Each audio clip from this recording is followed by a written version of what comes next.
just Patrick. It really goes to show how far from grace the show has fallen when the previously best character has been Patrick. It really goes to show how far from grace the show has fallen when the previously best character has become. It really goes to show how far from grace the show has fallen. Always wanted to help his friends and spend time being happy. Now, not only does it feel like someone took out his brain, Patrick has been described as many things by former fans. He's been called an actor. Has been described as many things by Patrick has been described as many things by a jerk, a smartass, and a monster. But I believe there's only one bully. Patrick is a bully in every sense of the word. He is a bully. He abandons his friends, argues and whines just to prove a point, steals in every sense of the word. He abandons his friends, steals from them, and even mocks them viciously. None of it makes you laugh or chortle or even scream at him to shut up. I want 100 more. It hurts. I was so ready to get out. So ready to taste that up. it's very true that there are different ways of not being smart, and one way could be not knowing how to act in a socially acceptable. There's a difference between not knowing what you should and shouldn't say. Prick or as a brain-dead retard. Neither of them is pleasant to watch. But there's a difference between not knowing what you dick. Recently, it's because only two portrayals in newer episodes seems to be as either an uppies. We just explained why you're a smartass and a monster. But I believe there's only one word that can truly describe in full what he's become. Bully. Patrick is a bully. Seems to be as a brain-dead retard.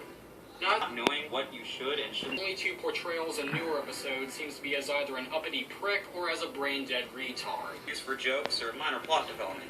Even when his stupidity occurred at the expense of someone else, you not only got usually just used for jokes or minor plot development.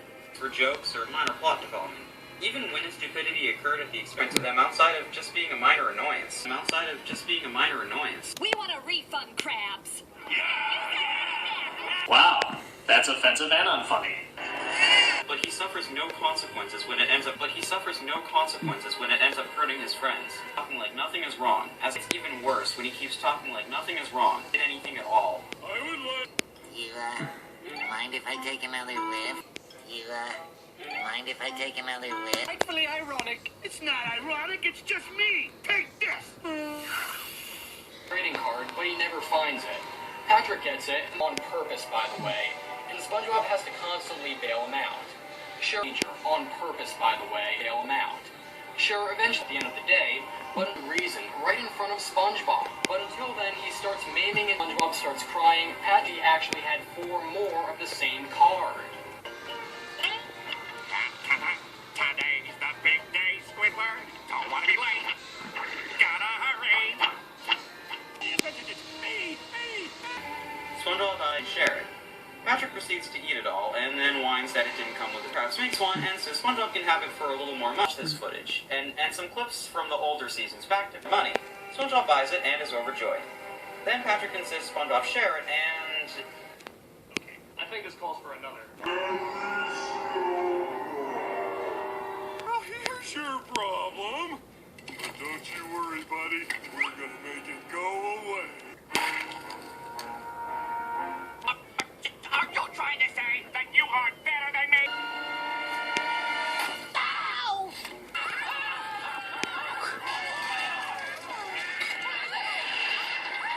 What was that? Did he just lay an egg? Patrick takes the toy and keeps it for the entire day and night. SpongeBob asks for it, still won't give it to him.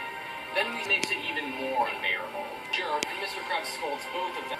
He then reveals that he made all popular and says they can both have the moments ever. I get my conversation now.